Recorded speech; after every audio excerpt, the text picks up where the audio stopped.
Hello. Um, so yeah, I don't do these very often. Um, for a variety of reasons, just because live streaming these days for me is just not quite my jam. I don't do the fail along with me stuff anymore. I don't go on and live demo something or whatever. Um, Although when I do my recordings, I do often do it live, right? Like it's a script. There's some notes and stuff. There's an agenda for me to walk through, but yeah, I just give what I give in one take. This is one live. Like I don't have anything. I don't have anything other than TikTok is dead, and it died for me at 10:34 Eastern Standard Time on January 18th, 2025. And I was just scrolling it just because it was interesting to see all of the people who really were just going to TikTok to mourn the loss of TikTok. TikTok brought together a lot of people and made communities possible,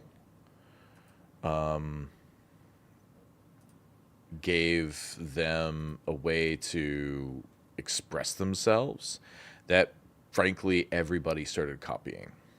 You know, YouTube had some short form before, but they didn't really do it well. TikTok comes on, gives everybody the tools in the palm of their hands to record and post immediately, or do live, or do whatever, and to decorate and otherwise express yourself in very creative ways. And YouTube Shorts, lifted a lot of those things. And then there's a keyframe issue. Use a keyframe frequency of 4 seconds or less. Currently, keyframes are not being sent often enough, which can cause buffering. The current keyframe size is 7.9 seconds. Ingestion errors can cause incorrect GOP, group of picture sizes. Okay, well, I have no idea how to change any of that. There's no advanced options for me. All right, well, I guess stream status is poor. I have amazing uplink. Uh,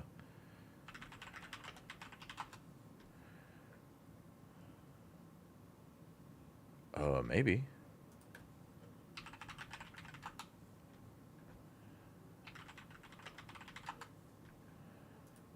Just do the Google speed test. Download of 500 megs and an upload of only 82. That's okay. That's very odd because I should be pretty symmetric on my firewall there.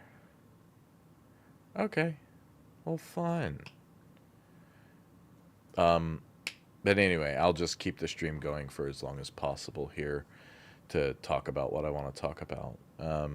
But yeah, so TikTok gave us a lot of ability to communicate and get lots of different communities going. Came up with a completely different way to actually a completely new way to really share video, to share ideas, and put that out there. Um, Let me know in chat if I'm having any issues here.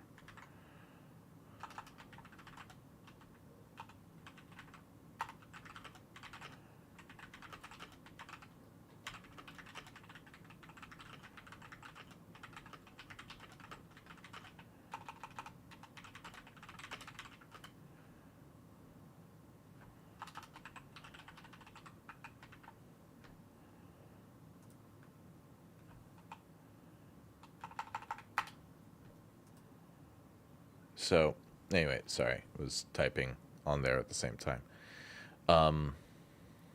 Keyframe.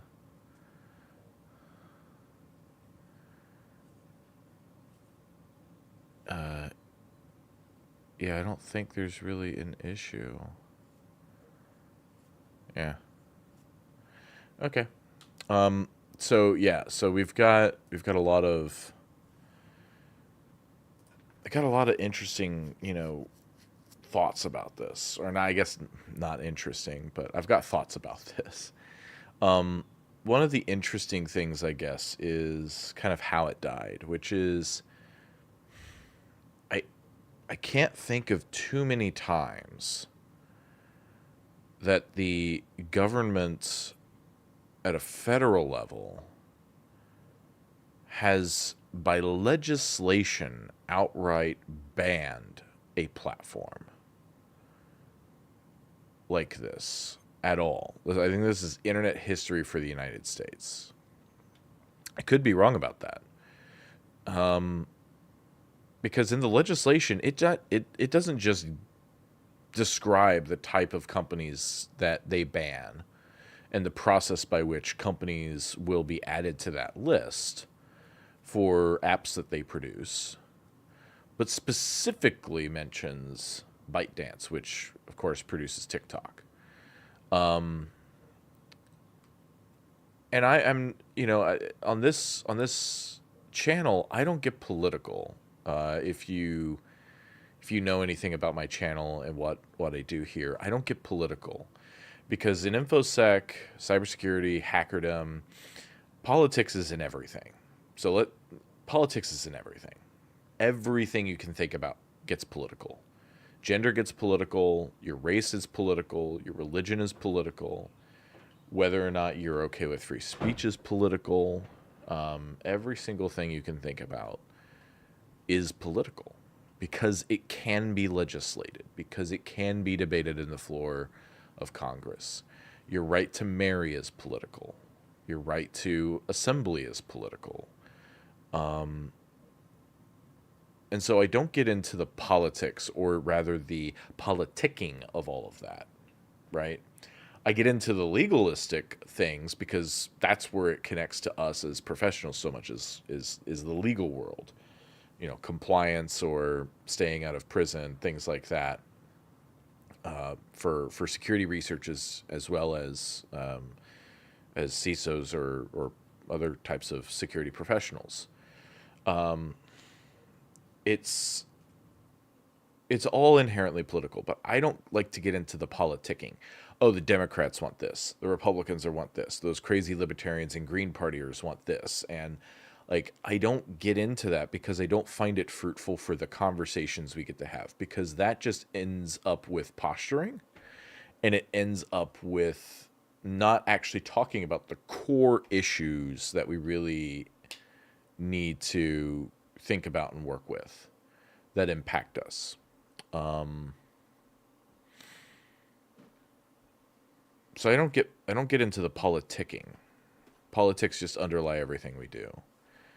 This was interesting because this bill passed with, I'll look it up here, TikTok ban bill. It's funny, my default search engine is really running far behind here. TikTok ban bill.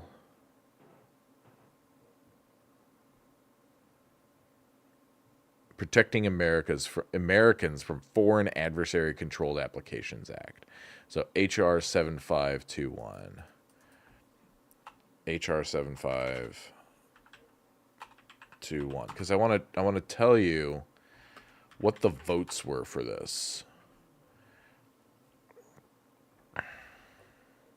Because the votes for this were overall 352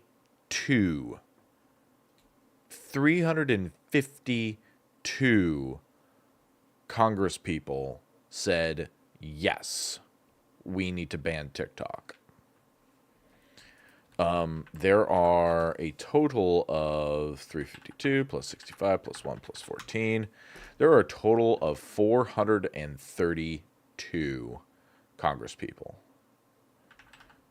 352 divided by 432. That means 81%. That means only 1 in 5 said either nay or present or just didn't vote. 81% decided to censor the internet.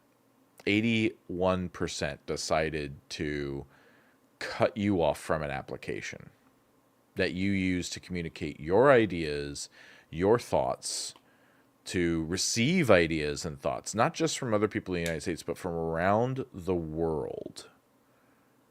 They decided to do that. In the Senate, I forget what the Senate bill was, but I believe it also passed with like that kind of overwhelming support. Joe Biden signed the bill into law, right? So this had you know, not unanimous obviously, but near unanimous, functionally unanimous consent of Congress, the president, and it went to the Supreme Court of the United States. And for reasons I actually think I understand, because I'm not a lawyer, I'm not your lawyer, not anyone's lawyer. For reasons I think I understand, 9-0. Understand, we have one of the most divided Supreme Courts. Once in a while, you can get two of them to kind of go to the other side. One or two of them go to the other side and split the vote 5-4 one way or the other, or 6-3. Once in a while, you can get them to do that. But for the most part, we've seen splits along the appointment party lines. This was a 9-0 decision to ban TikTok. And a lot of the stated reasons for banning TikTok had to do with national security. The legislation sets out the TikTok ban in terms of national security. The concern being that the Chinese government has financial interest in ByteDance, which I believe has been unproven so far. And then also that the Chinese government can just take data from ByteDance. And let me help you understand that, because American companies own stock in all kinds of businesses out there.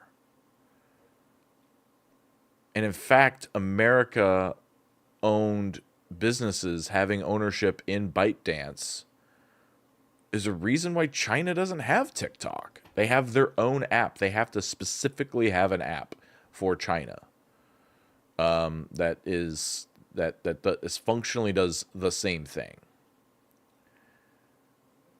but it is censored from the rest of the rest of the internet, rest of the world, right? That's what China does. You know, all the things that we claim about China. Oh, was it? Oh, by the way, welcome to the chat there. Was it tucked into a larger bill? Because this was HB... I'll pop a link in chat here. But this was HB 7521. Now, in the Senate, I think you might be right. I think in the Senate, the Senate bill actually may have been tucked, because the Senate's weird. The Senate's a bit wacky. Like, the House has a lot of very strict rules on what can or can't be done. The Senate's got all kinds of weird things. They just let themselves do all kinds of weird things. In Senate, what was the Senate one? Because the House bill is just the House bill. the House bill is there. The HR was just that. But when you get to the Senate side, you're right. They can tuck all kinds of stuff into it. They can just amend and tack on legislation. I was hoping to see like what it actually was in the Senate. If you have uh, a Senate number for me to look up,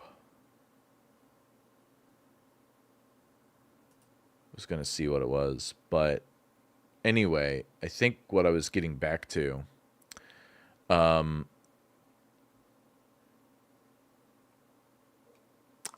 got you. Thanks for the clarifications. No such thing as a must-pass bill that includes controversial and not must-pass stuff, in my opinion. Yeah. So I think the big thing is that, and this was actually a TikTok that I was watching as TikTok was dying. Someone was doing this very brilliantly crafted TikTok where it's the United States goes like, hey, we're going to ban TikTok. And then, China, facing the other way as you do. China goes, yeah, we agree. We did that. Wait, you did what? We banned TikTok. Huh. Well, we did it because it's owned part by you. And it's like, well, we did it. It's because it's owned in part by American companies. We didn't like that. Well, it sounds wrong when you say it.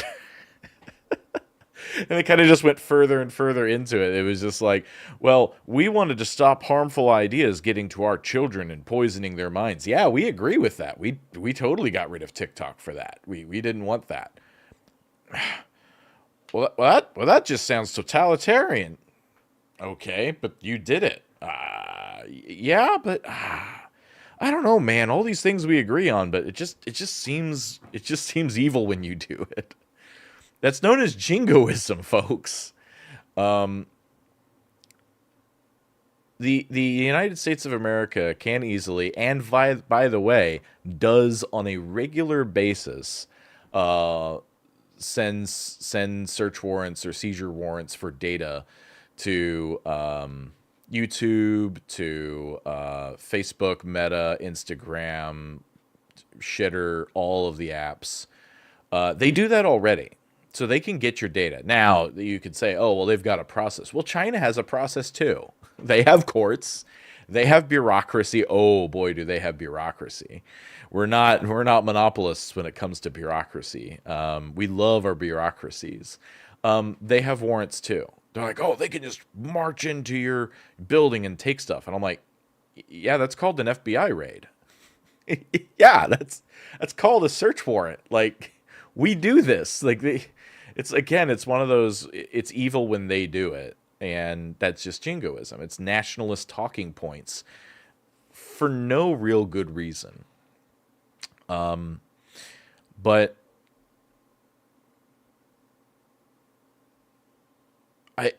again, this is just amazing that this is so unanimous in the way that it came about. This wasn't hotly contended. This was everyone just listened to a bunch of CIA and FBI and military folks and then just decided, yeah, we're going to do this. And one of the TikToks that I watched before TikTok died, again at 10:30 p.m. Eastern Standard Time, January 18th, 2025. That's when it died for me. One of the things that somebody posted was very raw emotions about the fact that we can't get these people to agree that it's bad that children are dying in schools because people are going and shooting them up. But we can get them to agree to completely make a whole section of the internet just gone. Poof. It's gone. And he also then went on to talk about, the death of the CEOs all of a sudden makes them go wild. And that perhaps if it was CEOs who were dying in numbers like the children were dying, then maybe someone would actually give a shit about something. There is very much a two-tiered system, and this isn't America. This is everywhere. There is a two-tiered system of those who make the rules and are in the ruling classes, including people who are heads of large multi-billion-dollar corporations, because they hire the lobbyists, they support the super PACs, they go and do all the things there to get their people into office, and they lobby them heavily. And that's true whether you're in the Communist Party in China or whether you're in the UK, you're in the EU, or any of the member states thereof, whether you're in Africa, right? Was talking with an African, an Ethiopian Uber driver while I was in DC recently for ShmooCon, the last ShmooCon, by the way. And he was talking about the fact that, his family have been farmers over there. And in America, they would be rich. Like they'd actually have quite a bit of money if they were doing the same thing they're doing in Ethiopia. But the problem is like the ruling class, they live lavishly and everything, but they steal and take from the other people. So we always have a at least a two-tiered system. But in America, we have a two-tiered system.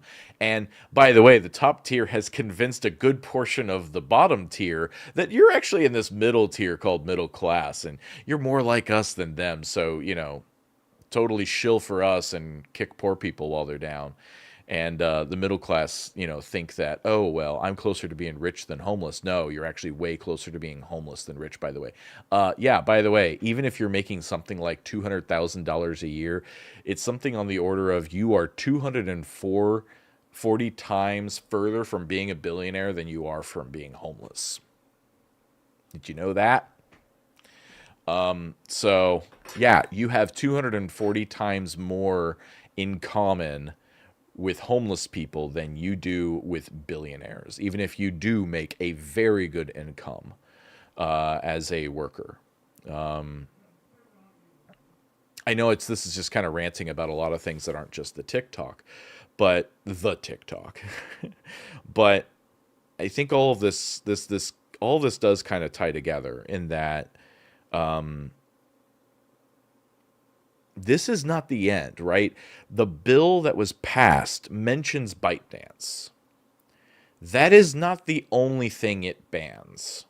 They have put in place a framework now, and it has been 9-0 upheld by the Supreme Court. Now, this Supreme Court also doesn't mean shit, because 9-0 in 16 years could mean 9-0 the other way. Who knows? This Supreme Court right now is kind of a circus. It's a clown show. We've scaled back so many rights in just the last 4 years that are just mind-boggling. This ban is not a First Amendment violation, according to the Supreme Court. And according to the law, they're not wrong. The law is not stating that they need to ban these things because of the speech that is on these platforms. They're banning these platforms because of stated claims, though completely unproven in my opinion, that an adversarial nation state has an owning interest and is gathering data about Americans, and that somehow poses a national security risk to our nation, right? I don't understand that. No one has ever told me what's going on there. Every time I read something from the government on it, it just reads as jingoist platitudes.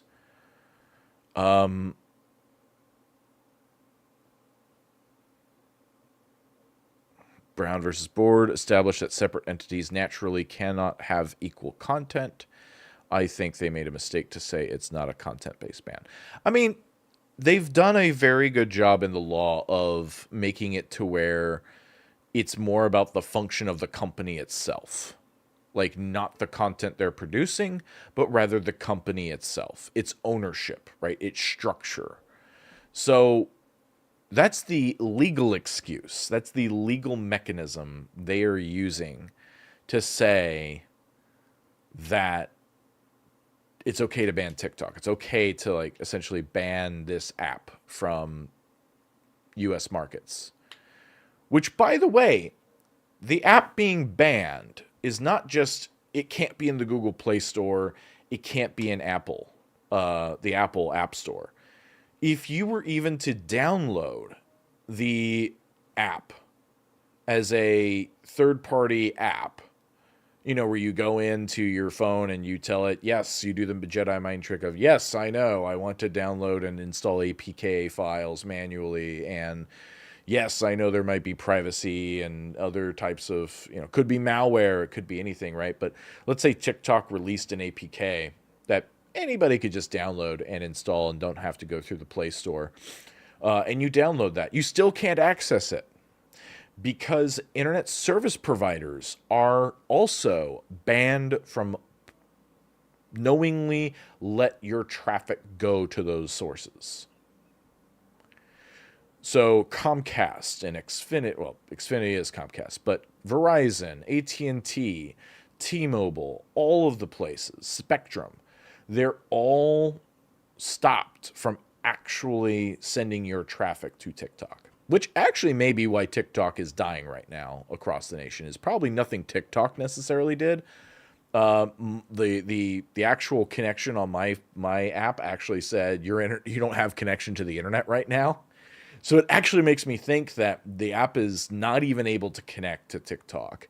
I haven't done like a tracer to see where it's actually dying. Actually, that's a really good question.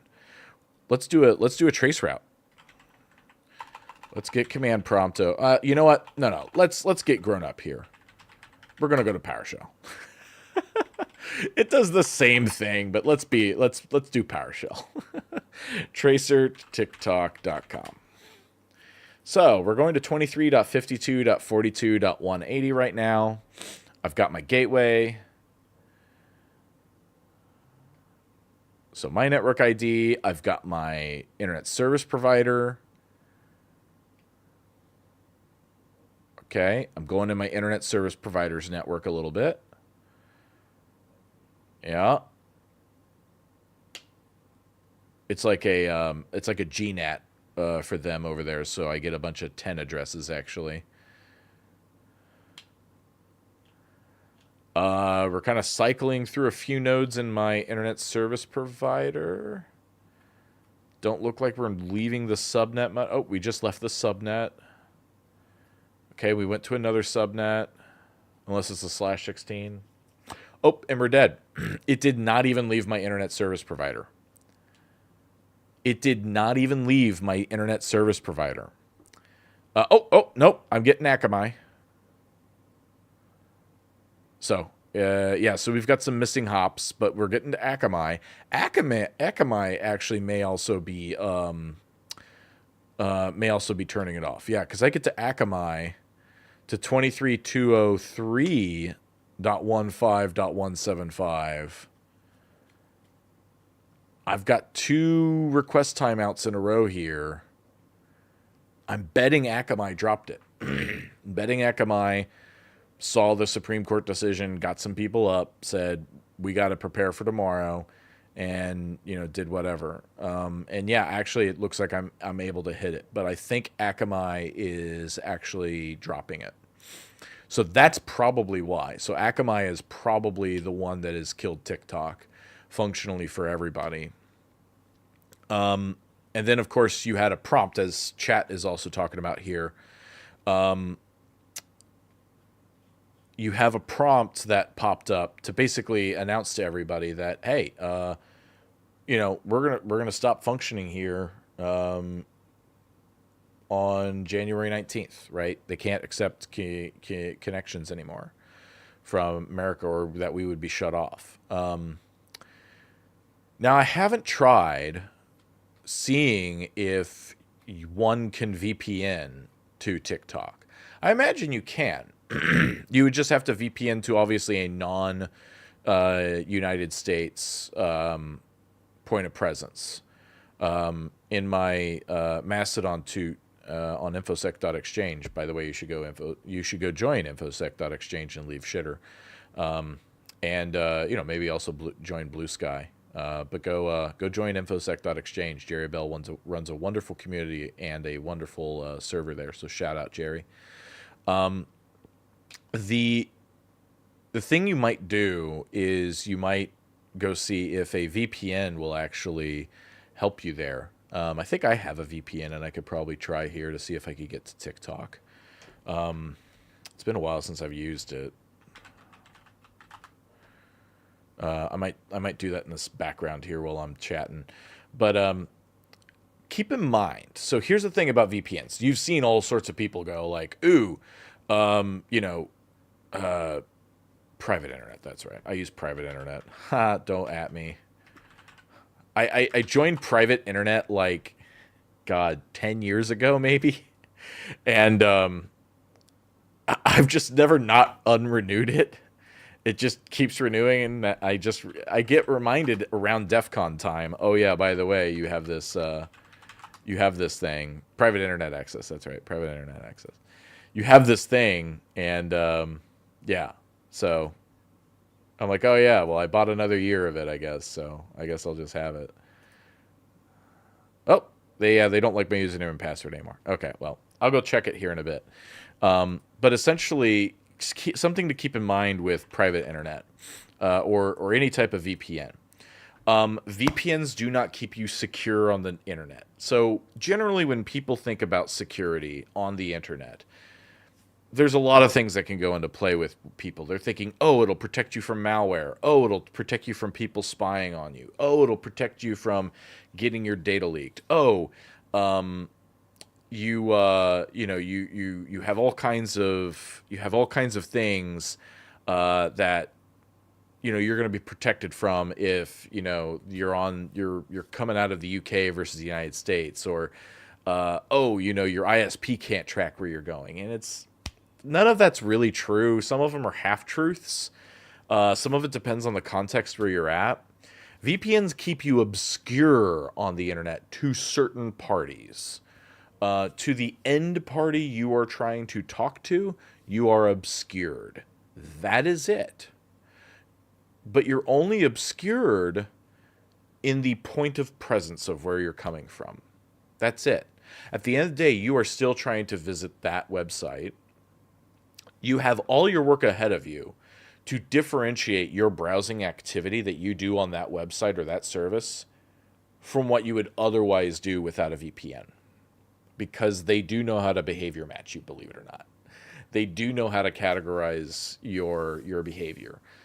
And if you log into an app through a VPN, you're not obscured at all. They now know exactly who you are.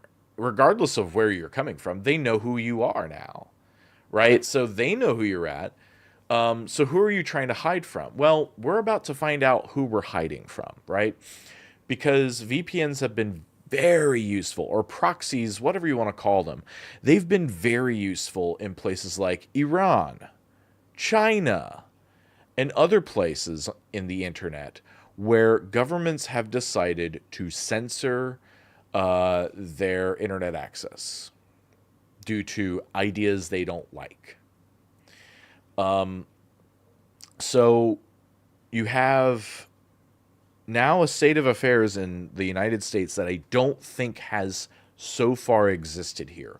I don't believe, beside the FBI specifically finding something illegal, and I mean actual criminal, that a site is doing, like the Silk Road or something else, besides them doing that and then going and raiding that place and being able to shut down that website, that is censorship of the internet, right? That, just let's agree, shutting down Silk Road and all the other subsequent Silk Roads that popped up, that is internet censorship. You are censoring what is allowed to be up on the internet. The way they did it was, you're just basically dealing in drugs here, and we're stopping a website that's whole purpose is to sell drugs, and we have seized you as a person, an entity, a company, your assets. We have shut down your services. As a function of them pursuing them criminally, they shut down a service many view as essential from the internet. So yeah, so it's kind of one of those things where, yeah, that's a form of internet censorship. I think to a degree we can mostly agree that that's probably better. That has a lot more court oversight as to how that happens and gets done. Again, China also has court oversight on things, or some form of oversight on things. Whether you like that oversight or not is, again, where you get into the politics that I stay out of. But that is how the politicking works. Wait, seriously? That new password that I just generated and you just accepted, you don't like? Huh. Odd. All right. So we've done that before, but I don't think we've been in a state of affairs where we've just been like, meh, we don't like this company's we don't like this company being able to share all these ideas, so we're just going to go ahead and shut them down. Or we don't like that, or in this case, we don't like that another country has the ability, a country we don't like has the ability to subpoena or otherwise get some data from this company. So we're going to shut them down.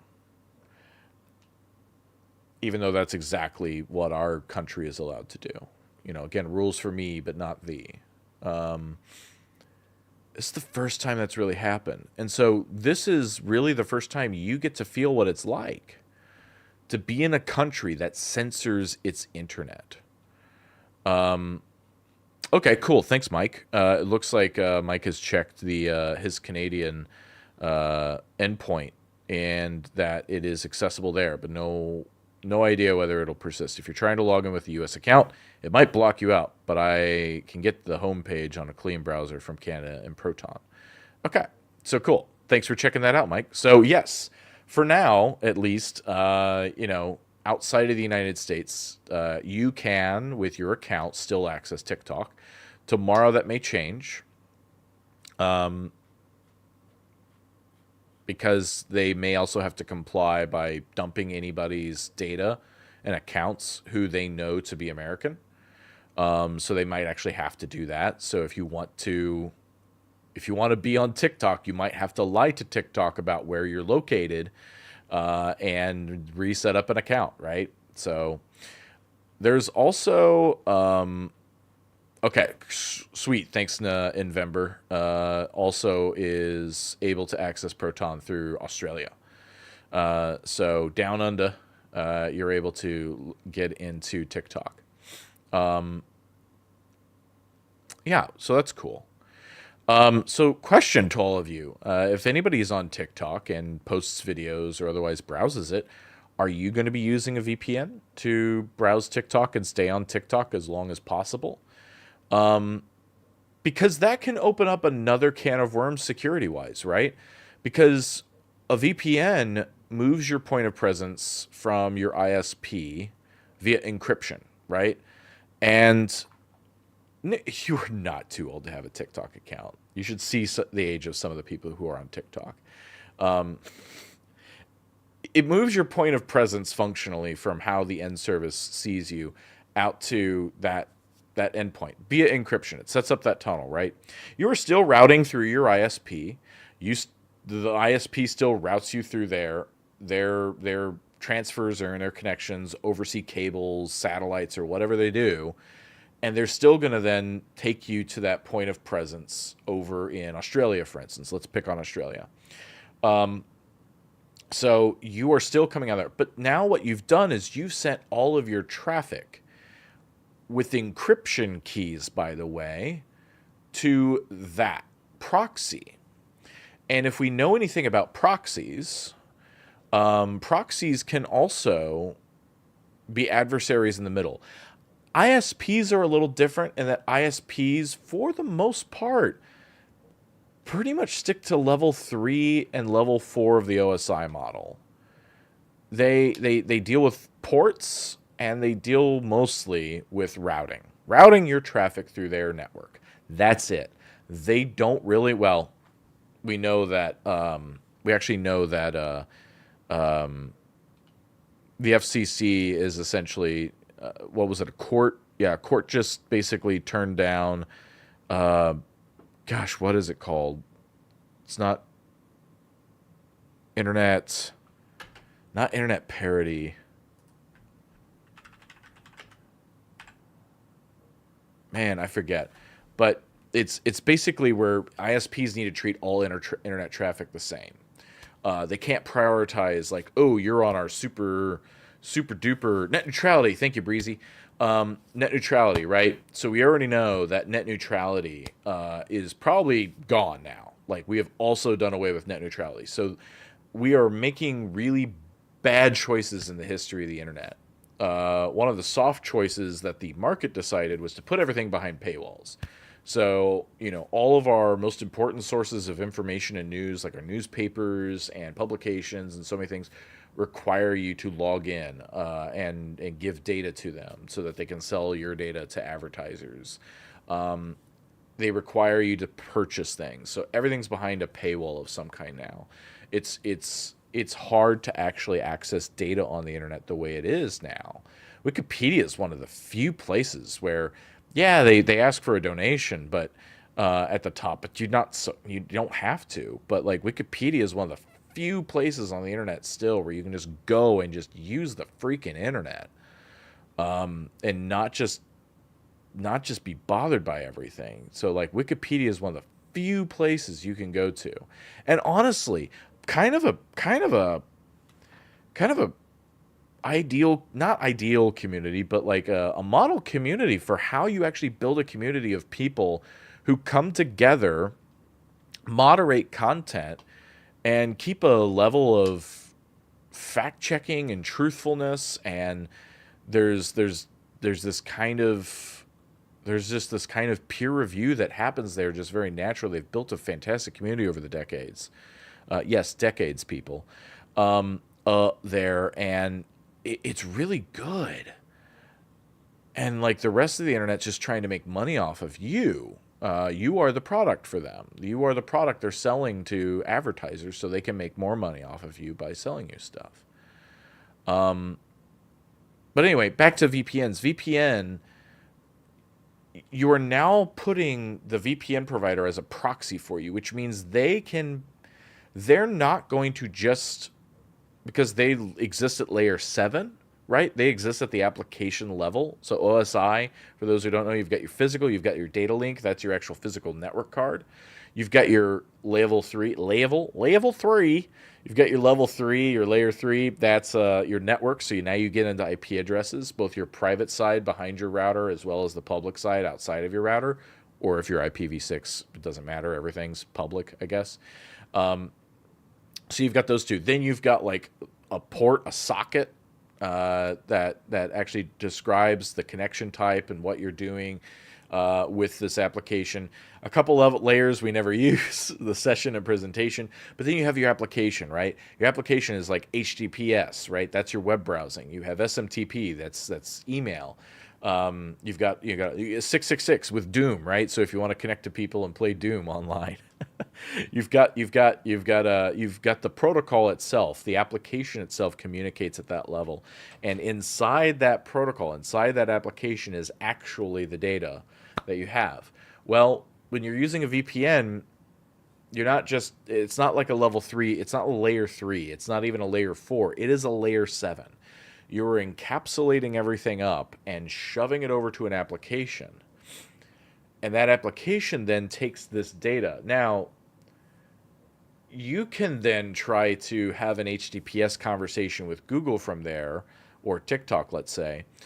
But what they can do as well is they can terminate that further layer 7 communication. They can go, okay, now we have another encapsulated packet here. We have layer 7. I'm going to terminate that connection. and then I'm going to go ahead and forward that out to TikTok and say like, hey, I'm trying to connect to you. Okay, hey, I'm presenting this certificate and everything, and you can end up basically monitoring what people are doing in clear text. Like that is possible with a VPN. They can do that. And no, Tor won't save you either. Tor does not keep you private on the internet. Tor doesn't keep you secure on the internet. Like, that's just not how that works at all. And you are at the mercy of whoever is running, whomstead is ever using and providing that service for you. And oh, by the way, that service is also subject to subpoenas, search warrants in their own countries. So you can actually still get your data sent over to the government. And you know what? Someone using VPN, what do they have to hide? Even more reason to go and get that type of data, right? So now you have to be an expert in jurisdictions you're doing a point of presence with. You have to be a, yes, you have to, whomstead of ever, whomstead o ever, yeah, whomstead o ever, whomstead so, whomstead. Oh God, I have to read this now. Whomstead soever, whomstead soever. I love this. I love this. Whomstead soever. Whomstead soever is running this, right? You now have to be a bit of an expert, or at least learned in some of the laws and the due process. Right? The VPN could very well install browser level certs. You know what? Your average user is not going to know that, right? URLs have a lot of information, as you say, and yeah, they absolutely could. And you know what? They're probably going to say, hey, by the way, we need to install these certificates to provide you greater security, right? They're going to lie. They're going to tell you, oh, yeah, we need to provide you these security certificates so we can provide you greater security or greater reliability in your connection or faster connections. They're going to claim something like that. VPNs could do that depending on what VPN provider you use, right? Or just someone on the internet who's claiming they can do something for you. So you got to be careful. But you're right. HTTPS, if it's just HTTPS and they're not touching that, you're right. It would be very hard for them to do that. And yes, you're right. If you do a WireGuard VPN, absolutely that's layer 3, layer 4. You are literally just encapsulating at the layer 3, layer 4 level, and that's it, right? So cool. But that's, I don't think what NordVPN, ExpressVPN, Surfshark, I don't think those are that. I could be wrong. Feel free to correct me. But all those things still apply because the IPs you're going to, the DNS requests you're making, unless you're using DNSSEC, all of those things are in the clear. So all the things that you're browsing are important. Plus, they know who you are. They have your credit card. They have some information about you. And yeah, you could use a throwaway email. You could use a throwaway identity. You could use a Visa gift card or something. You could use things to try and mask but you have an identity, you have a profile, you have things that are trackable about you. Again, VPNs obscure, they do not secure. And just be aware of that, right? Just be aware of the limitations of VPN. Does it help? Yes, because it gives you access to services that your government is censoring from you. So absolutely use a VPN to do that. Do the research. I haven't. I don't know if Nord or Surfshark or Express or private internet access or, finding something like a WireGuard. You could try to roll your own and put yourself an EC2 instance out there somewhere and do WireGuard through there. There's a lot of things you could do, but the average user, a lot of people in chat right now, we're tech folks. We can build our own platforms. We know how to do that kind of stuff. Don't trust anything advertised on YouTube. By the way, did I mention this YouTube stream is sponsored by Honey? Install an app on your browser and get so many deals stolen from you and get sponsor link money stolen from me as the creator. Awesome. Yeah, Honey. Thank you, Honey. Yeah, don't trust a lot of those things. I've done a few of the things I've seen on YouTube, but not everything. The VPNs, there's or Raid Shadow Legends, right? Raid Shadow Legends is a big one. Shouldn't be any difference in security compared to the access your ISP has without one. Okay, fair enough. All you're doing is shifting trust from your ISP to VPN. Yes, that very much. I 100% agree with that. You are shifting trust from your ISP to the VPN. Your ISP in America does have some better oversight. Well, I don't know about better oversight. It's the FCC. Is that really better oversight? Your ISP as a utility has a little bit better of oversight in a way. But no, you're right. You are adopting a different threat landscape or a different risk scape when you go to a VPN. So just keep in mind, just don't think magic thinking, right? Oh, this protects me from all of this.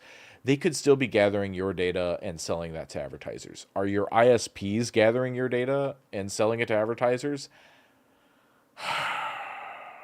As soon as I say no, it's going to be yes, and we'll find out that Comcast has actually been selling all of our browsing data to, you know, the big data brokers and all that.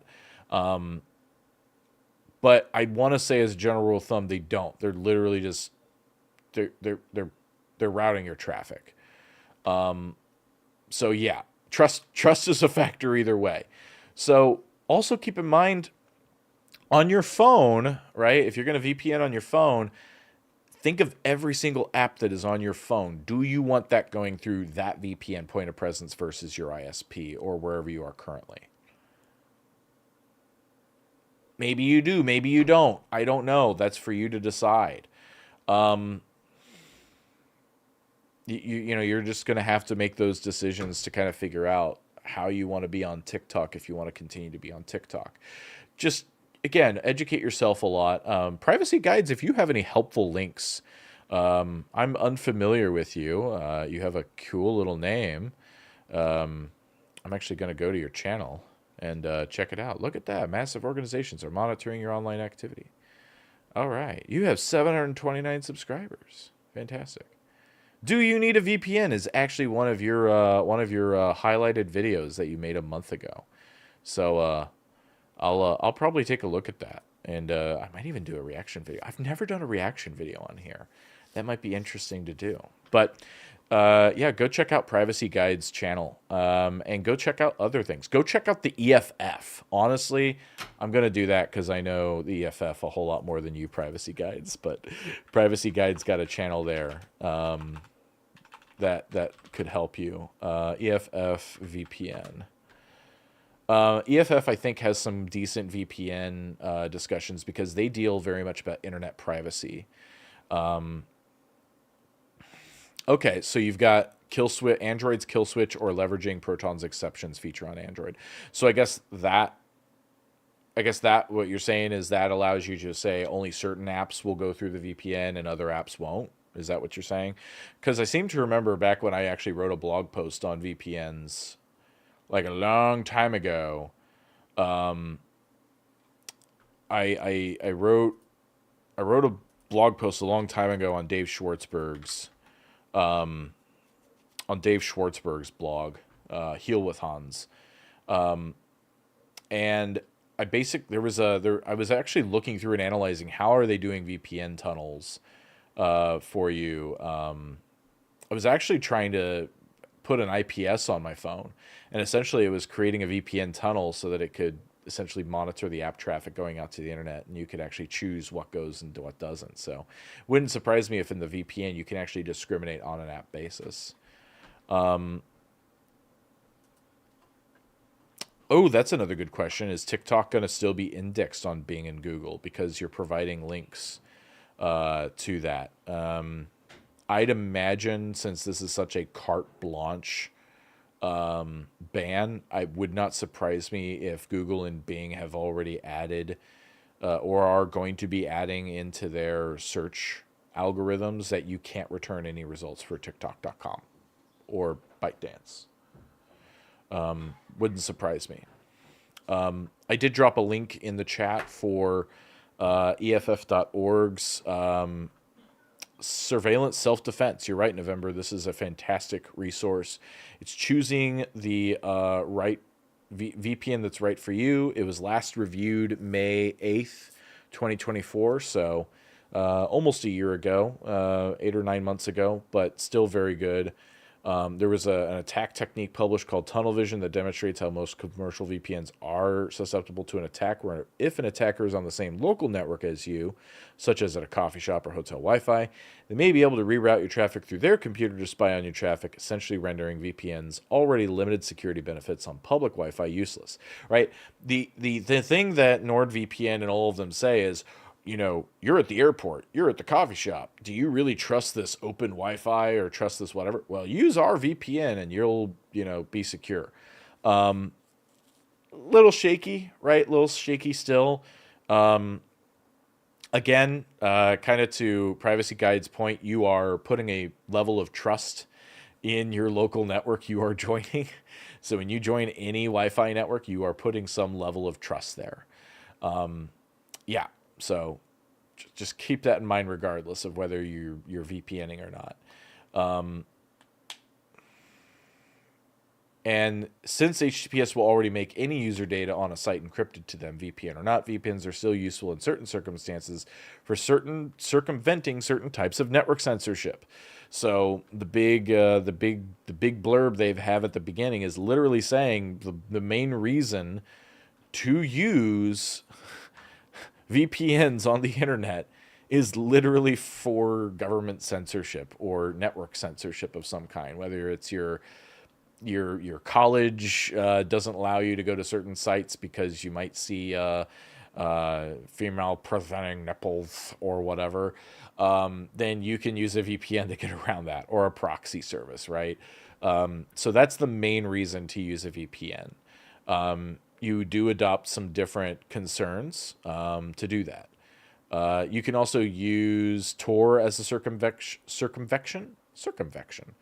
A circumvention type. You can also use a proxy server for messaging apps. You can also change your DNS provider to access blocked websites or services.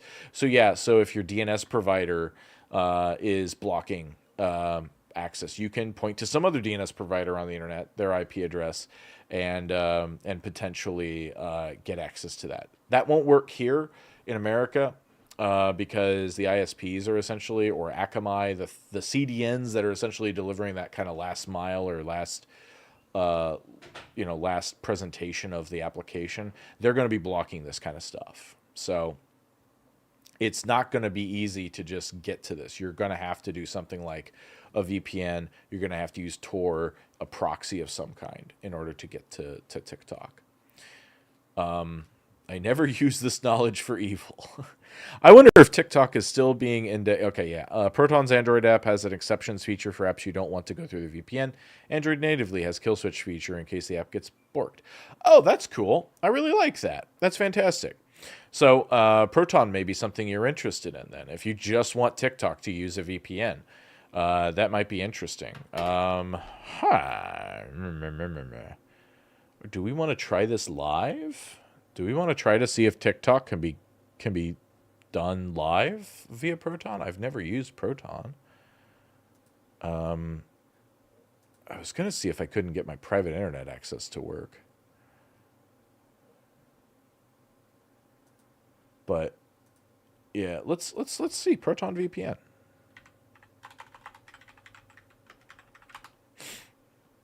Is that what it's just called? Is Proton VPN? I've only got like 2% left on my phone though. I should probably plug it into a charger. I just don't have one like super available. Would anybody actually find interest in trying to set up? I bet you VPN is probably one of the most searched words right now on Google. Most searched words on Google. Google Trends.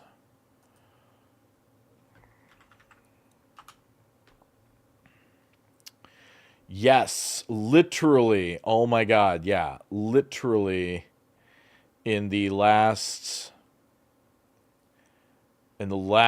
hour, VPN has peaked in interest from like a 3, which I don't know what.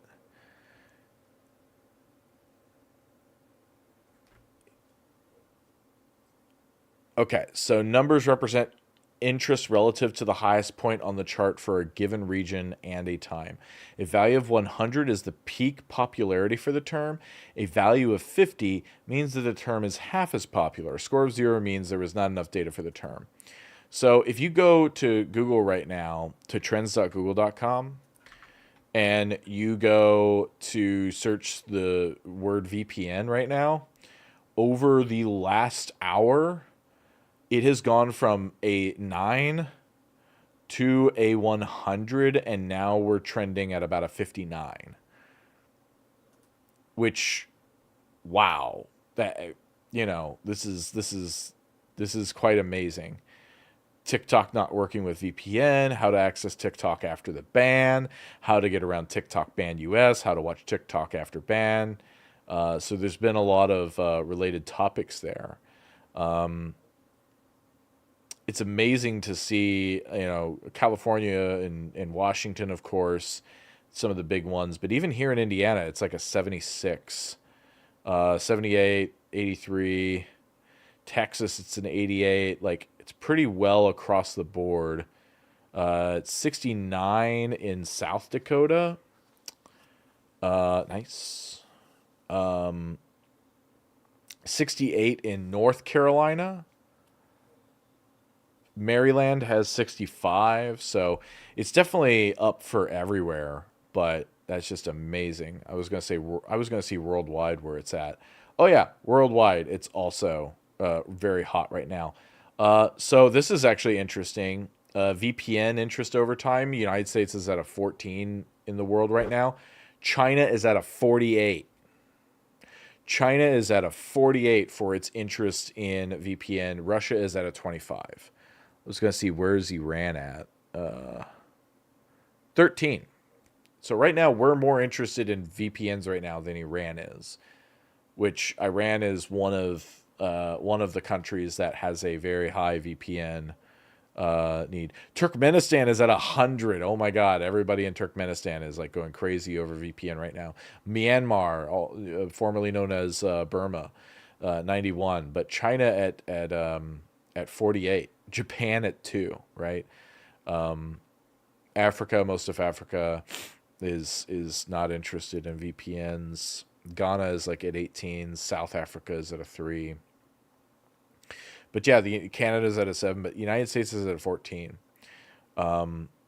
So it's just one of those things where, again, like we're about to see what it's like, and this isn't going to be the only company that this happens to.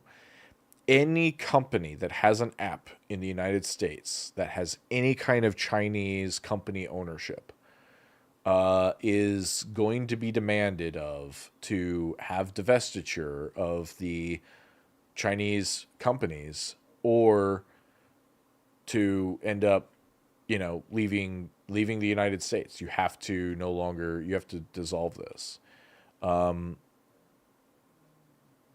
Privacy guys, you made me look. We've seen 20% more traffic to our website in the last hour compared to the rest of the day. So, yeah, people are looking at this very carefully and trying to figure out where to go. How do we do this? How do we move on? How do we keep building community? How do we keep in contact with each other? There are people we only know and have only seen because we saw them on TikTok. We will not see them again. They're not on YouTube for various reasons. They're not on Meta. They're not on Insta. They're not on any of these other platforms for various reasons. They are on TikTok. Think of all the people who could access TikTok because of its accessibility, who now do not have connection to the rest of the internet, who now do not have connection to be able to speak out, express themselves, and to essentially have an audience and many people, of course, making money. How many small businesses were hurt by this, right? For all the people who are like, oh, small businesses, you're hurting small businesses. None of that mattered because China, again, it's jingoism. So, yeah. See, VPN, get Proton VPN. They are running a 55% off plan right now over at Proton. You can get a 2-year plan for $449 a month. So you save $132. So you buy 1 year, you get one free, I guess. Or no, I guess the 1 year plan is also 50% off. So you buy 1 year, you get the next one. Yeah, whatever. You buy it cheaper. You for certainly buy it instead of saving $120, you save $132. So yeah, it's $107 right now. $107, or if you just want to pay $60, you could get Proton free for a year, or for a year. You can also get Proton free. Proton free gives you one device. They say no logs, no ads, unlimited and free forever. Let's get Proton free. Continue with free. Let me use one of my. Let's use one of my other email addresses. I might jump over and grab a charger too in just a bit.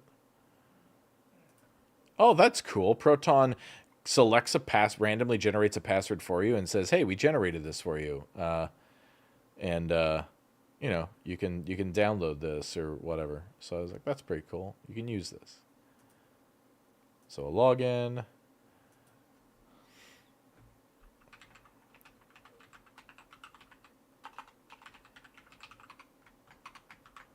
And yeah, I'm actually going to add this as a thing. Let me go away for just a moment. I'm sorry.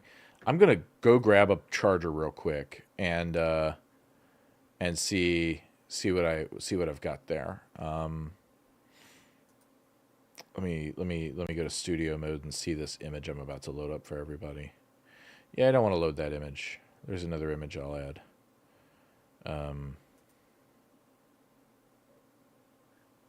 I used to have a nice little scene where I would actually just put up a "be back soon" animation. Pictures.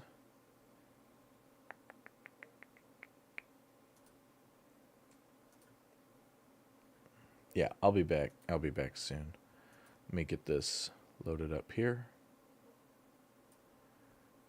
Spoop. There we go. I'll be back here in a bit.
I'm one of those people that, thanks for staying on, by the way, everybody. I am one of those people that has like chargers everywhere, but then when I just need to take one real quick, I take it out of my desk and go, and then it never comes back to my desk. And I'm like, why don't I have a charger at my desk? So I need to buy 15 more Anker chargers and get that. So yeah, so let's actually do this. You're not going to be able to see what I'm doing, and honestly that's probably a good idea. I'll go ahead and load up my password manager. I'm sure IEEE someone's going to create a study that judges my thumb movements and can tell what the password is based upon the relative position of the known screen space of the Galaxy Fold.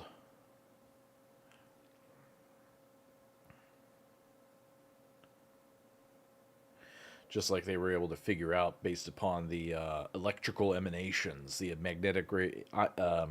the emanations from your keyboard, they could say, "Oh, we know what your password is." Yeah, I'm sure someone's working on that. Proton, yep. Copy the password. Let's go ahead. No, I didn't mean to archive whatever that was. I hate that. All right. So, oh.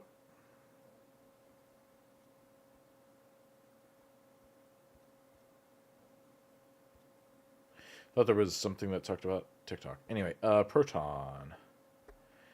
VPN. Install.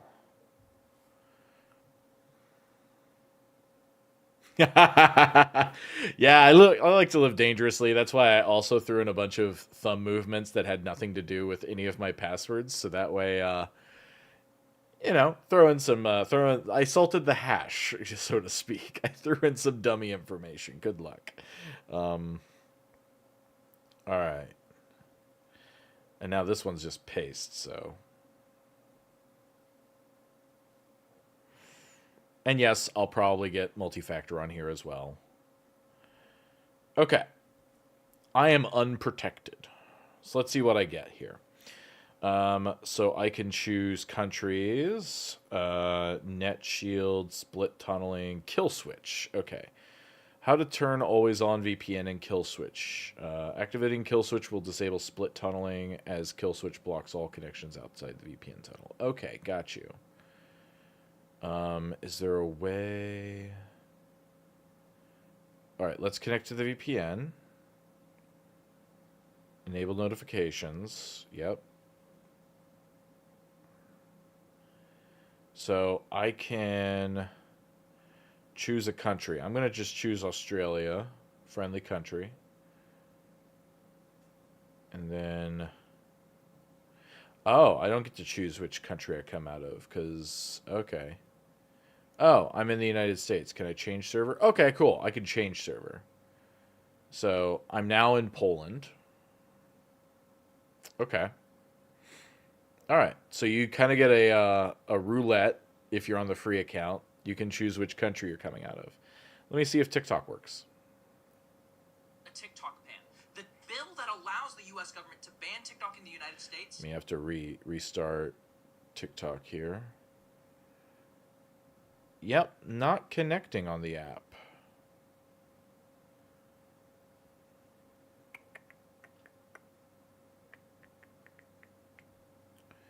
Okay. Profiles. Let's see, protocol. You can do WireGuard. Let's do WireGuard.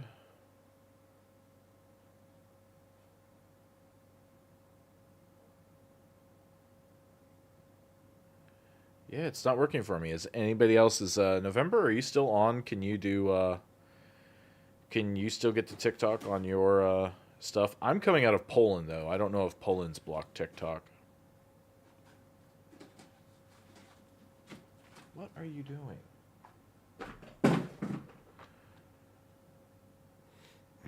cat's just digging in something, so I drop an item on the floor to scare her off a little bit.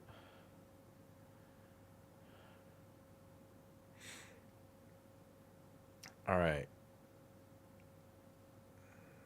So November's gonna go and check their stuff. I might change server again. Romania. Let's come out of Romania. There we go. Let's see if TikTok works. Maybe it was just Poland. Nope. I'm gonna restart the app. Yeah, no, I can't do it. Let me see if I can browse to it. TikTok.com. Nope, TikTok.com.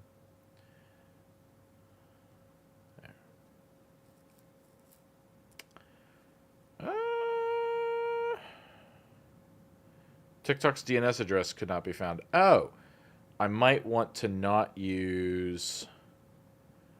I might want to not use. I might want to set my DNS. You're using the Windows desktop app. Okay, good to know. I'm going to reset my DNS because I believe my DNS. Yeah, it's pointing to Google. Let's find a Polish DNS provider.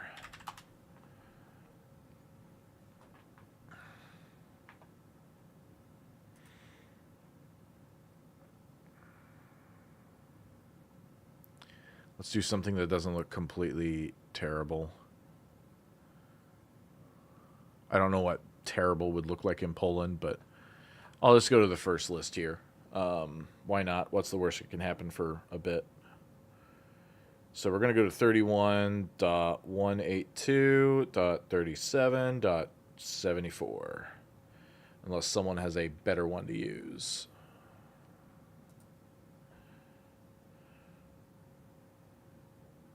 All right, cool. So let's do that. And let's save that. And now let's try to go to TikTok.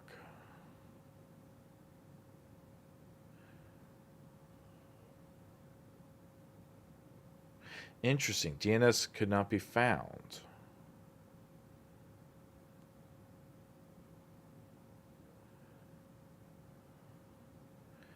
Could my ISP be blocking the DNS request?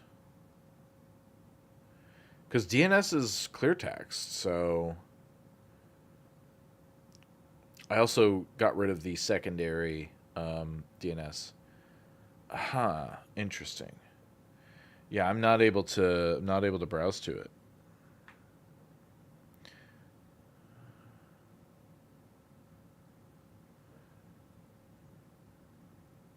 Yeah. So, interesting. Yeah, it does seem odd. So yeah, you may have some issues still trying to connect to TikTok on Proton VPN.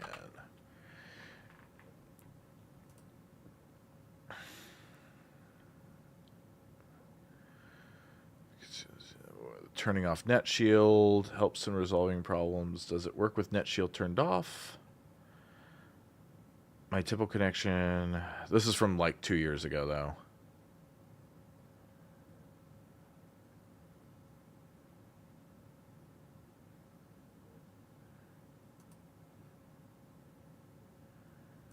Yep, some people posturing on Reddit go. I'm actually doing both, and yes, I am signed in on the app in my American account because that's the only account I have. And then I'm also trying to get into it by just browsing to the website.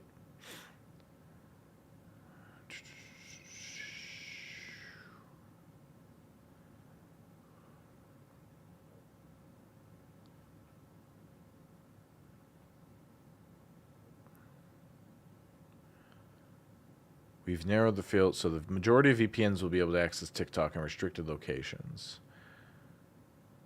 How do I access TikTok with a VPN? Some countries ban TikTok via your ISP, making the app unusable while connected. China is one such example. Others, like India, require the respective app stores to remove TikTok. In this instance, you'll go to another country's version of Google Play or App Store in order to get access to TikTok. If you're being blocked by RSP, then you do a VPN, select the server located in a country that hasn't banned TikTok, wait to be connected. You'll be open to TikTok and use the app normally. So, yeah, maybe it just takes time for some of the cache to clear out.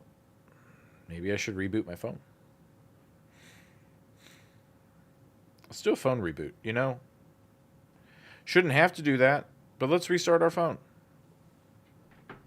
They always say, have you turned it on or off? Have you turned it off and back on again? So let's just go ahead and do that and see if something just clears out of cache. It could be that TikTok has also blocked people from America. So, on the app, right? So maybe the American accounts are getting blocked.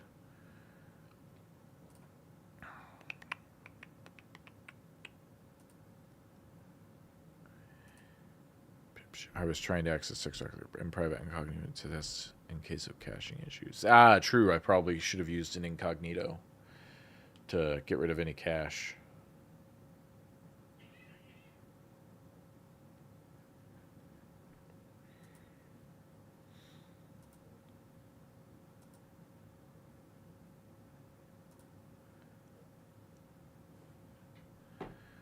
I'm going to share this stream on Blue Sky as well.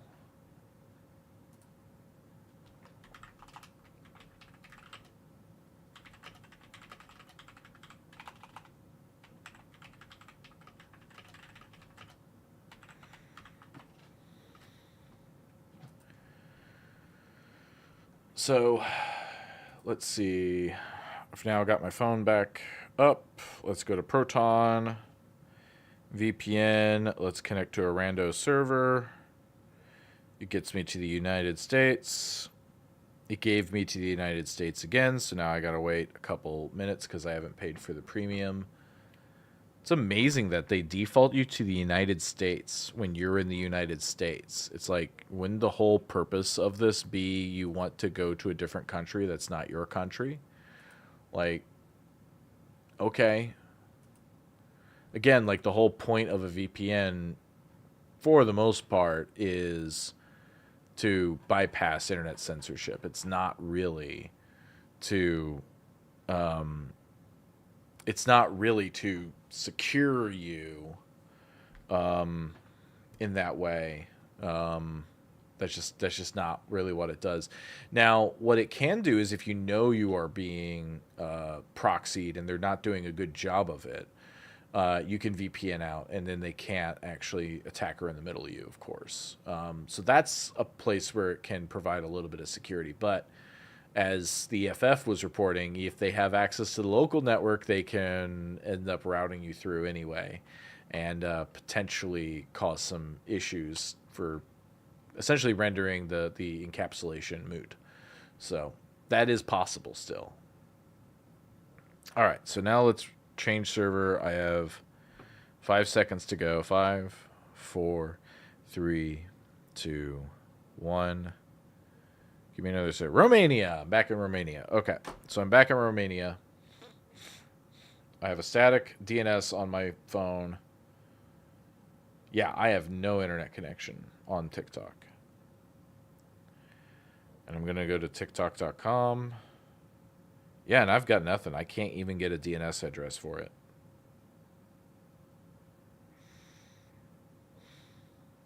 That is amazing. Okay, cool. Well, that's fun. Can I go to TikTok.com on...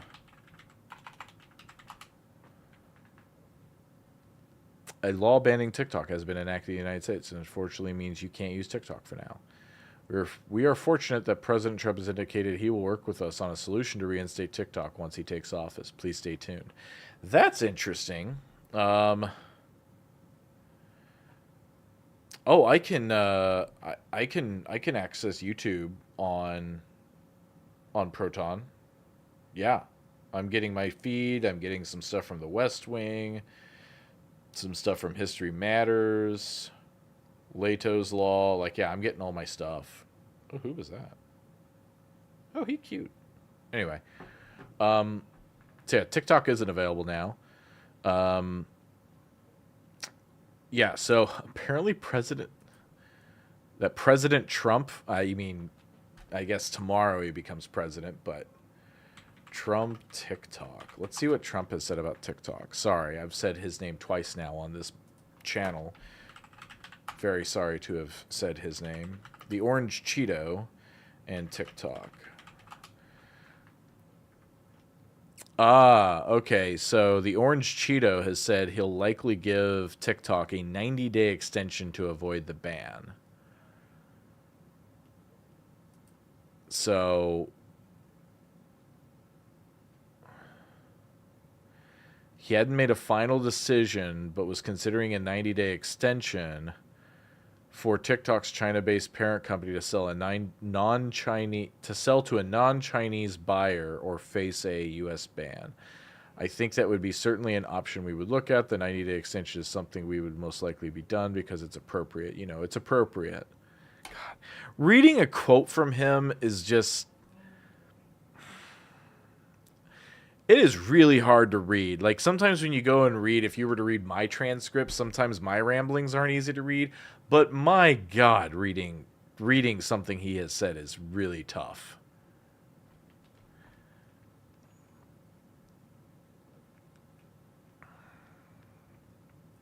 Decided I'll probably announce it on Monday. 90-day under specific conditions is explicitly allowed for in the bipartisan law passed this last year, but an extension Monday may not be enough to avoid the app going dark for at least a day, like it has just now. The fate of TikTok is one of the subjects that has consumed the final days of the Biden administration. Many of the app's millions of U.S. users are eagerly awaiting a resolution. Has repeatedly said it does not plan to enforce the law. Yeah, so the Biden administration repeatedly said it doesn't plan to enforce the law. But, you know, TikTok went ahead and is following the law, right? Especially since the courts have, the Supreme Court's made their decision, punting that responsibility to Trump. But TikTok said Friday that the White House's assurance may not go enough to prevent the app from shutting down. Right. Just because the White House says they're not going to enforce the law doesn't mean they're not following the law. And now all of a sudden that, you know, they can't do anything. Yeah, the U.S. does need proper computer privacy security legislation. Banning an individual website just distracts from that. Yes. No, and you're right. It is politics. Everything is politics. Even everything I have talked about on this channel, even though I couch it and talk about it in security, you know, privacy terms and sometimes legal terms, it's politics. Everything is politics. I try to stay out of, on this channel, the politicking. I have just now engaged in a bit of politicking by refusing to say that dude's name and call him the Orange Cheeto. So I'm engaging in some of the politicking, but the politics themselves still exist. We just express them in our abilities to engage in society. So yeah, when human rights become politics, that's when it's like really hurtful. And, you know, when people say, oh, I don't like to talk politics. No, it's human rights. I'm sorry. We can all talk about human rights. And yeah, so we can talk about that. We have seen the most recent statement from TikTok. Oh, White House Press Secretary Kerry. Again, this is one of those things where it's like, I don't care really where you are. Like, the left is not happy with Biden and never has been happy with Biden. And, you know, no one's been happy with Biden, I don't think. And the White House Press Secretary, Karine Jean-Pierre, called TikTok's plan to go dark a stunt in statement Saturday morning. We've seen the most recent statement of TikTok. It's a stunt. We see no reason for TikTok or other companies to take action in the next few days before the Trump administration takes office on Monday. We've laid out our position carefully, clearly, and straightforwardly. Actions to implement the law will fall to the next administration. So TikTok and other companies should take up concerns with them.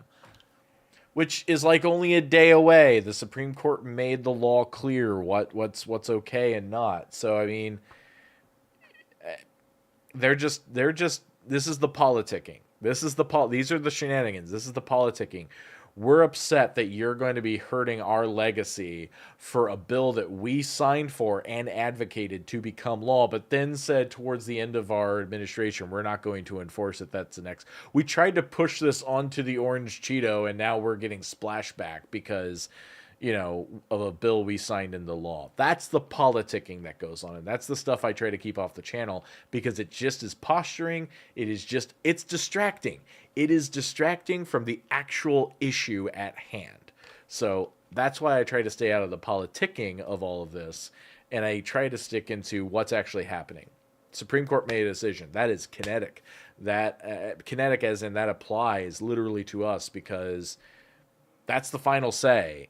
There's no one else who gets to have a say now. You have to change the law that was near unanimously decided upon, bipartisanly, full Democrat. This is democracy in work, folks. You can have totalitarianism through democracy.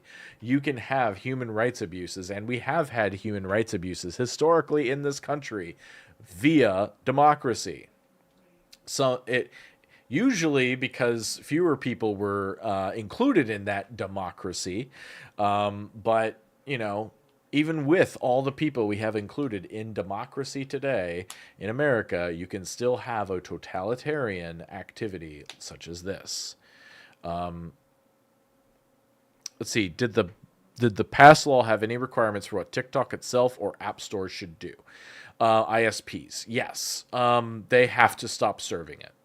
So, I'm thinking TikTok and or Akamai probably dropped their traffic. Yes, we do need our own GDPR, and yeah, we definitely do. Like, we need something. We need basically a Bill of Rights or some kind of rights for people on the internet. And we need strict penalties for companies that violate those rights. We need abilities for everybody to be able to make a complaint against a company, to have it investigated thoughtfully, fully, to have companies compelled to produce evidence and discovery. Like, we need all of those things, right? Exactly. It's just a stunt. People were following the law. So, yeah. But no, Google Play Store, I think I remember them talking about it, that app stores are people who are distributing the application. So an ISP would be a little bit further down the chain in distributing the application via the traffic. But Google, since they are distributing that software, and Apple, since they are distributing that software in their stores, they would have to stop. Very similar to back in the day when you got software in a big old freaking box for a floppy disk this big. When you got, King's Quest 3 or whatever, you went to your local electronics store, and they distributed that software to you. You could call Sierra Games up directly and say, ship that software to me, but everyone went to a distributor of some kind. They went to, and they actually had distributors above them who were selling specifically the Sierra Games and distributing on their behalf to the last mile store. So they were kind of a CDN distributor, and then you have the store that you actually get your software from. So maybe not the best analogies there, but there's networks, right, upon networks, and layers to all of this. But Google would definitely be seen as a distributor of the software and has to take TikTok off their store. So you can have the software still on your phone, but if TikTok makes an update, and especially an update on their system that requires this app version in order to interact anymore with their stuff, especially to use certain features, then you're not going to be able to use your app anymore, even if you're using VPN, right? So it'll just slowly die. Yeah, I've tried to do. I'm going to try to change server. Oh, I've got to wait still 10 more minutes before I can change a server. Wow. Let's see.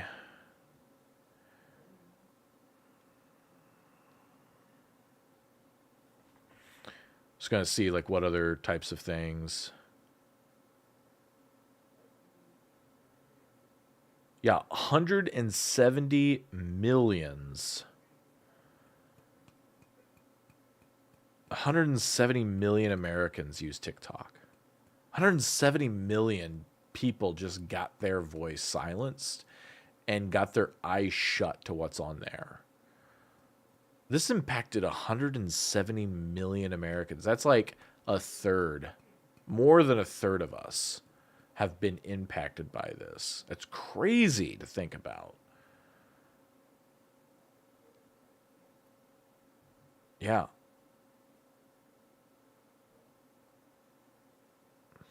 Yeah. So we'll see what happens. Is it possible the Cheeto gives TikTok a 90-day extension? Yep. Does that make Trump awesome? No, it doesn't. It doesn't mean he's saved anything. Um, you know, the Supreme Court was kind of their last Hail Mary attempt to get whatever they could. But it's clear that the law states you have to basically be divested from any Chinese ownership, Chinese company ownership and interests in order to be a software that can be sold in America,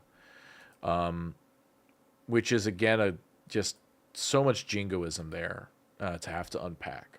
But anyway, it's starting to get pretty late here. If there's anything else somebody wants to talk about, I could probably tell you my thoughts on it.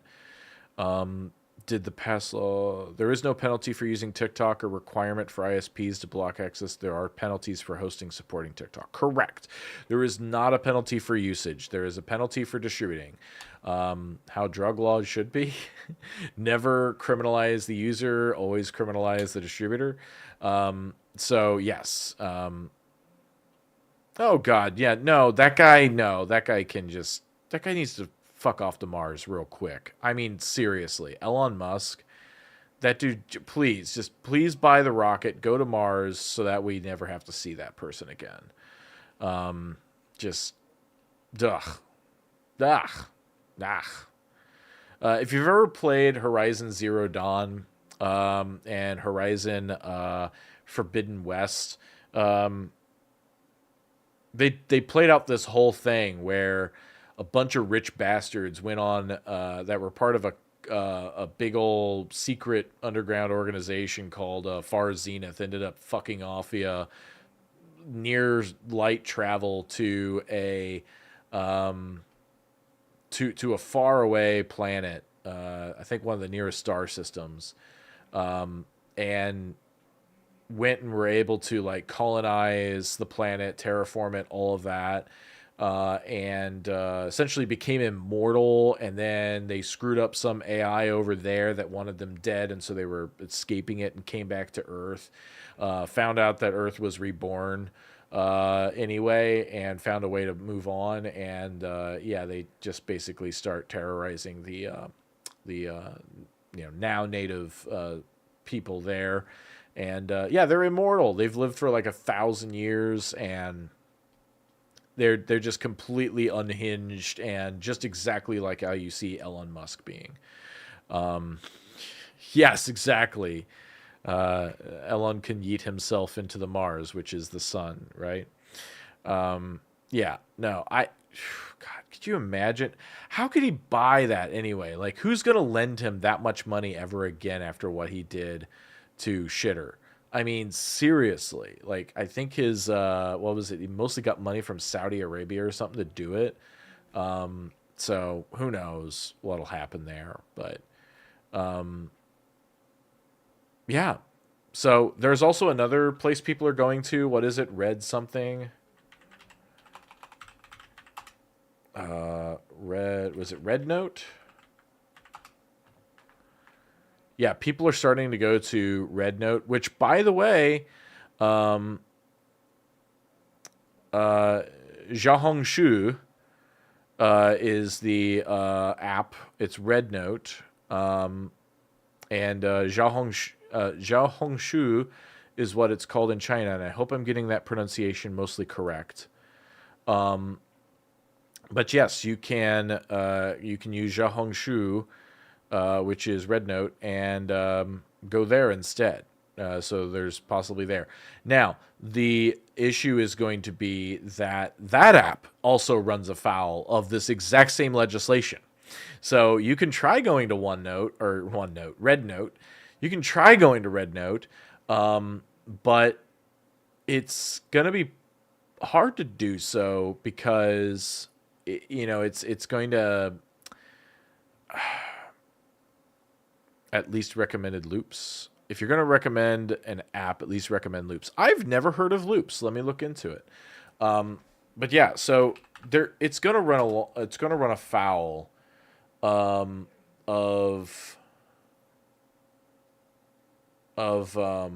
this law still because it's Chinese owned. It's actually more Chinese owned than TikTok is. It's actually worse for the law than TikTok is. So, it's just a matter of time before whatever the particular law is. The only reason TikTok is so central to this is because the law specifically mentions ByteDance as the example, as like the poster child for this. And it uses ByteDance as an example as it existed at time of legislation.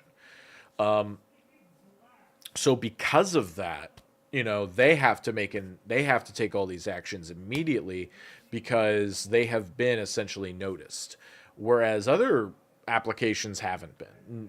There's a whole bureaucracy now that's going to go through and review applications and essentially determine what Americans are allowed to see and not see on the internet, is what this really comes down to. And you don't think it's going to be very prioritized based upon the types of messages and everything else. One of the big things that was constantly talked about, I don't say constantly, one of the things that was talked about quite a bit in the Senate hearings, I believe it was a lot of questions about all the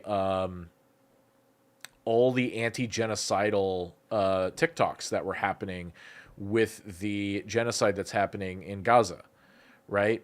When you have Zionism that is literally bombing children and killing people in Gaza, and committing awful, just horrible human rights atrocities as an occupying force, and the U.S. government sees that as a threat to our interests, to have those types of messages and to see those types of messages on there, to see the grotesque images of these children's bodies on TikTok who have been blown apart by a genocidal force known as the State of Israel.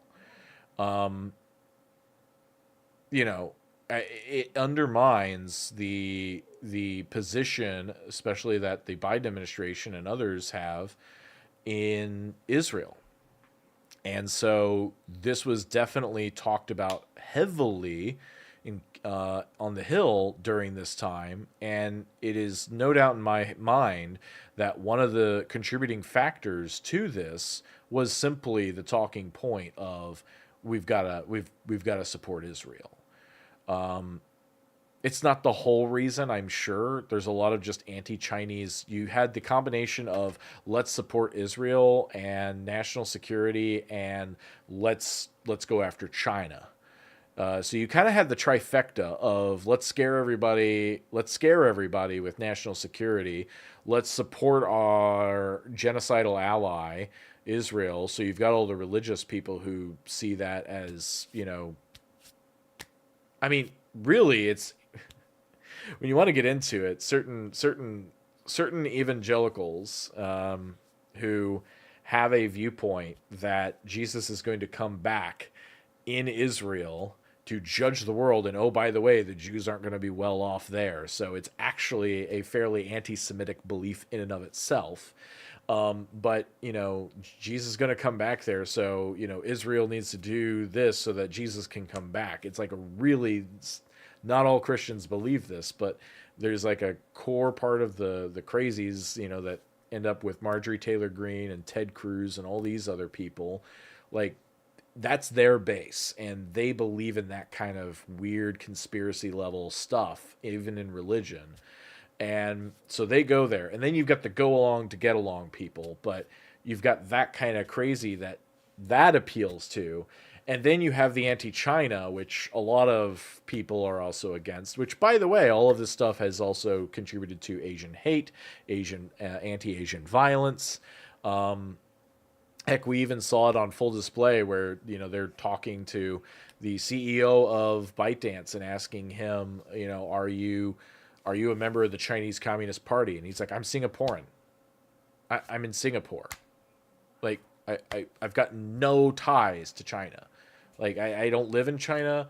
I'm not a member of a political party for a country that I'm not a citizen of. Like it just kept going and trying to hammer him on this. And he was saying, I'm Singaporean. No, I'm not. And they were acting like, well, you're not answering my questions. Yes, he's literally answering your questions. So it was literally just racism, xenophobia, jingoism, and just trying to fearmonger people, into this. So, yeah. Anyway, you asked about Loops.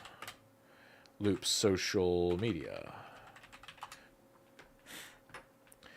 Fediverse is getting its own TikTok competitor. Okay. Loops. Similar to how Mastodon offers open source, an app called Loops. Okay. Loops.video. Short video sharing platform. Okay. Cool. That exists. Is it an app? Join the iOS test flight. Okay, so it's brand new. So it is not an established app. We're talking this thing's in beta, right? So that's not really valuable for people right now. It took me to Romania again. That's not really viable for people right now because there's not really an established or anything over there. So there's not really something for everybody to do. Let me see if I can get Loops on my phone, though. No, I cannot download Loops as an app on the Google Play Store right now. So I wouldn't recommend Loops at this time. Go play with it, though.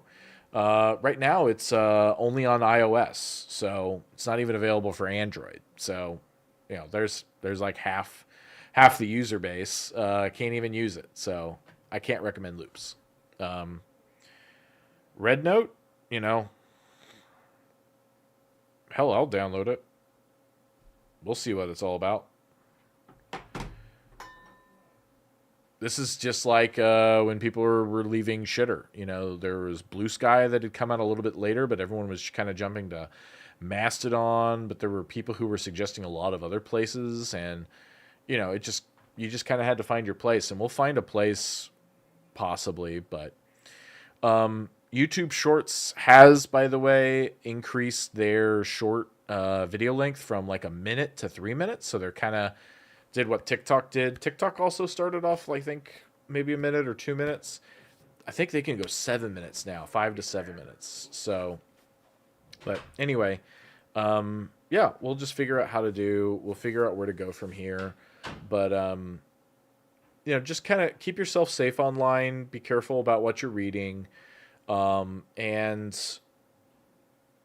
it's just a matter of, we have been entering into for a while, but we're entering into a very dangerous place when Congress can just legislate an entire section of the internet away.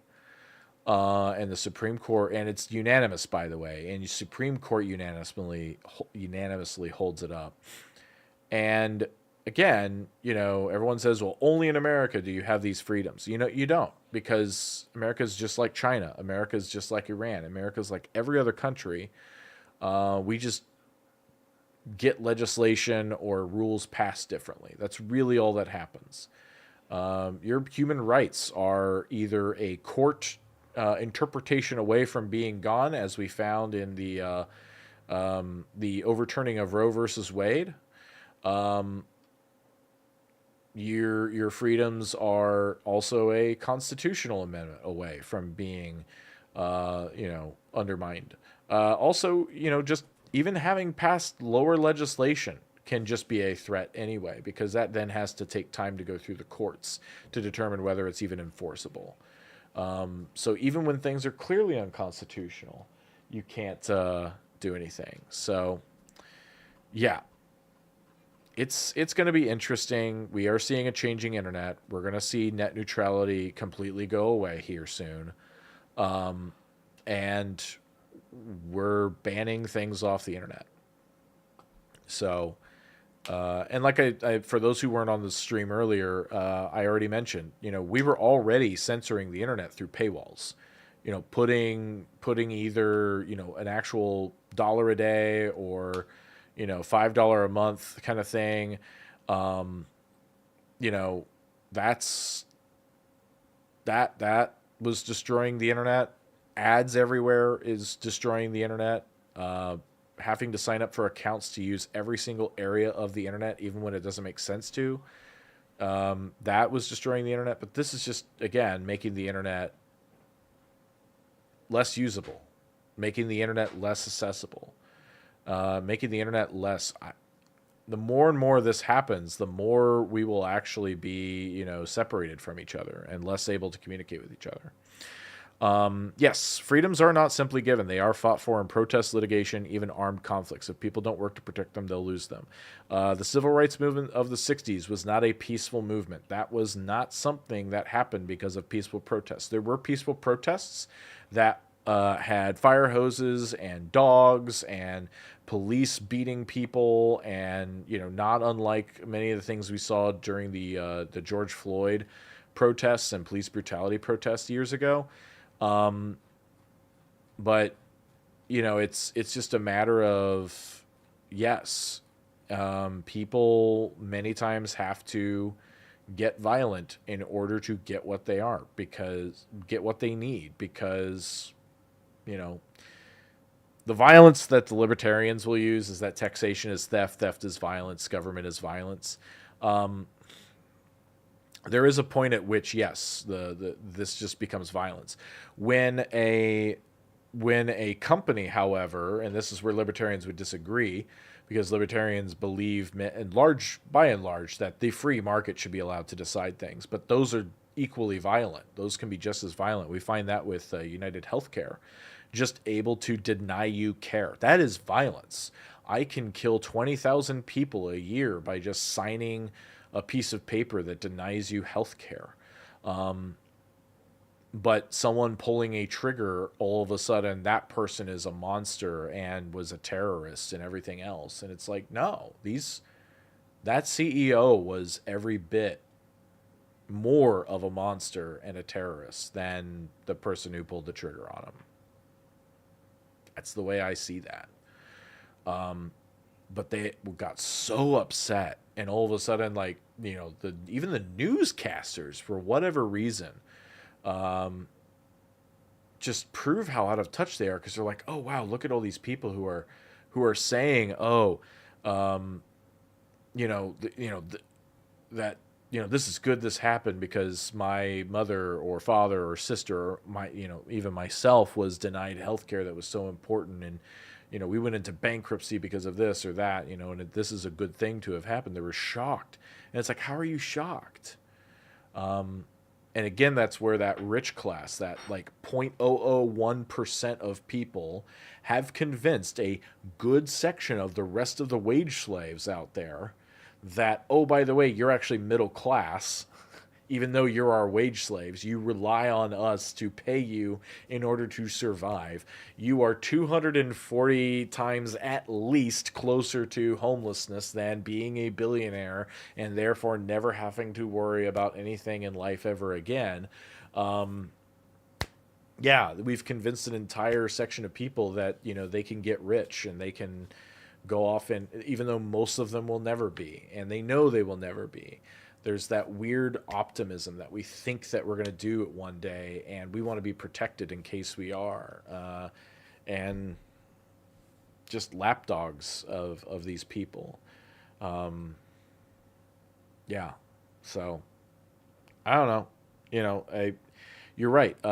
Distribution of violence is a core pillar of politics. Major difference is who's it wielded against. I mean, to protect the rights, you're correct. And remember, to protect the rights of black students as they were walking in, God, was it Mississippi or Arkansas? Little Rock, Arkansas? Little Rock, Arkansas. Yeah, black students walking into Little Rock, Arkansas. To protect them, the President of the United States activated the National Guard and parachuted them in and dropped them down and literally with an armed force protected them as they walked into school.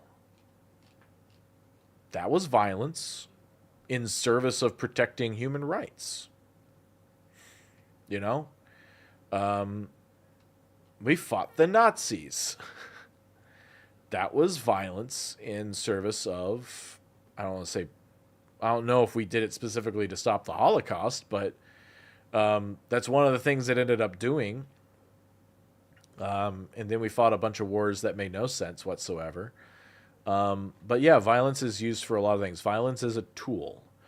And whether it's justified or not, whether it's moral or not, whether it's ethical or not, is not an absolute. So when people say, like, violence is never the answer, you know, violence is abhorrent or whatever, I never say never to most things. I never say never to most things. There is always a situation in which I could say, yes, that is a possible thing that could happen, that needs to happen in order for this to, a good thing to come about. And so, yeah, you know, you're always on one side or the other of violence.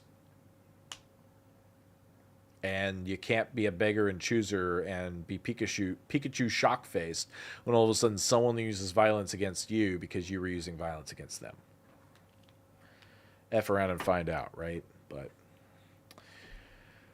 am I advocating for people to rise up and burn corporations' buildings to the ground? Go tomorrow to the Capitol building and burn it to the ground or anything? No, because what is that going to really do?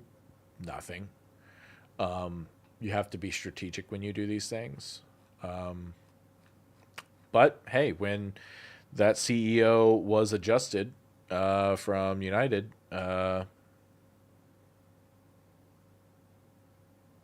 was a lot of talk, and there were a lot of actions, or I don't want to say actions, but there was a lot of talk. And the Anthem, who decided to, I think it was general anesthesia, they were going to limit general anesthesia or something like that, how much anesthesia you could have during an operation, and they backed off of that the day after or hours afterwards. And it's just like, yikes, something happened, right? Someone was thinking, oh crap, maybe we're going too far with this. Maybe we ought to back off of this because we might be next. They are afraid of us when we act up and do something. Police are afraid of us when we fight against police brutality. And so, yeah, that those are true. How you strategically organize and do revolution and all that, that's well outside my wheelhouse. So I have no business recommending anybody to take or not take actions. You're responsible for what you do. So, but yeah, let's keep each other safe. Let's keep each other secure. Let's watch a lot of misinformation on VPNs over the next, weeks to months. Let's keep our eyes out and open for new possibilities. And yeah, just try to help each other figure out how to reconnect and get community. And who knows? Maybe TikTok will be back for a little bit. Who knows? But we all know, even if TikTok divests and comes back, this legislation is here to stay. And it's not just this legislation that we need to be aware of. It's net neutrality and just quite a few other things that are at play here. And remember, this was unanimous. Near unanimous, but it's unanimous functionally. It was unanimously decided. So it had consent of us, the voters. This is democracy. This is how it works. Is it better than not? Don't know. It's another way to bureaucratize legislation and our government. So consider that into your calculations. But otherwise, that's it for tonight. It's almost 1 a.m. here, so I need to get to bed. But thanks for being up with me. Thanks for taking my ranting. Thanks for some of the back and forth in chat. Yeah, yeah, the Glass of OJ is going to get back to its normal programming. We'll go through a rebranding here soon, actually. But I also have some stuff from the last ShmooCon to put together and put up. So I have some YouTube shorts. Would have had some TikToks to put together, but I have some YouTube shorts to put together for you. So you'll get to see some a little bit of a new format I've not tried before out and about. So thanks everybody, and take care. I'll see you in the next one next time with a glass of OJ.